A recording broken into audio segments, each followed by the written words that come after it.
Hi friends, പുതിയ വീഡിയോയിലേക്ക് എല്ലാവർക്കും സ്വാഗതം. നേന്ത്രപ്പഴം കൊണ്ട് പായസം ഉണ്ടാക്കുന്നത് എങ്ങനെയാണെന്ന് നമുക്ക് നോക്കാം. വളരെ എളുപ്പത്തിൽ ഉണ്ടാക്കാവുന്ന ഒരു പായസമാണിത്. ഇതിന് വേണ്ടത് നന്നായി പഴുത്ത നേന്ത്രപ്പഴമാണ്. ഞാനിവിടെ 4 പഴമാണ് എടുത്തിരിക്കുന്നത്. ഈ പഴം നന്നായി വേവിച്ചെടുക്കുക. ചൂടാറിയ ശേഷം ചെറിയ കഷ്ണങ്ങളാക്കി മുറിച്ചെടുക്കുക. ഇത് മിക്സിയുടെ ജാറിൽ ഇട്ട് അല്പം വെള്ളമൊഴിച്ച് അടിച്ചെടുക്കുക. ഉടയാത്ത കഷ്ണങ്ങളുണ്ടെങ്കിൽ അരിപ്പ വെച്ച് അരിച്ചെടുക്കണം. പിന്നെ വേണ്ടത് 2 തേങ്ങയാണ്.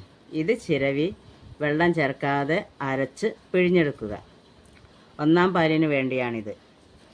പിന്നെ അല്പം വെള്ളം ചേർത്ത് വീണ്ടും അരച്ചെടുത്ത് അതിലുള്ള പാൽ മുഴുവൻ പിഴിഞ്ഞെടുക്കുക. വേറൊരു പാത്രത്തിൽ ഒഴിച്ചു വെക്കുക. 1-ാം പാലും 2-ാം പാലും മാറ്റി വയ്ക്കുക. പിന്നീട് ശർക്കരപ്പാനി തയ്യാറാക്കി വയ്ക്കണം. ശേഷം അടി കട്ടിയുള്ള ഒരു പാത്രം സ്റ്റൗവിൽ വെച്ച് ചൂടായ ശേഷം അല്പം നെയ്യൊഴിച്ച് നമ്മൾ അരച്ചു വെച്ച പഴം അതിലൊഴിക്കുക. സാവധാനം ഇളക്കിക്കൊണ്ടിരിക്കണം. കട്ട പിടിക്കാതിരിക്കാൻ ശ്രദ്ധിക്കണം. അല്പനേരം കഴിഞ്ഞാൽ ഇത് കുറുകി വരും.